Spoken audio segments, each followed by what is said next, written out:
man magkaroon ng Spotify at iTunes ang kasalukuyang henerasyon, nauna munang maging music streaming platform ang jukebox. Ito ay isang music box na hinuhulugan ng barya upang makapagpatugtog ng iba't ibang kanta. At pinakamabenta nga rito ay ang tukso, sayang at isang linggong pag-ibig. Ang signature songs nila Eva Eugenio, Claire de la Fuente at Imelda Papin ang tinaguriang Jukebox Queens.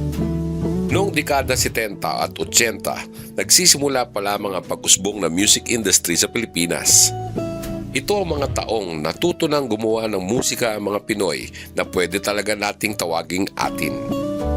Nagsimula ang singing careers ng tatlo bilang magkakaribal, ngunit kalaunan ay naging magkukumare at nabuo nga ang isang trio. Kinikilala bilang orihinal na jukebox queen si Eva Eugenio ang nagpasikat ng taksil at gulong ng palad.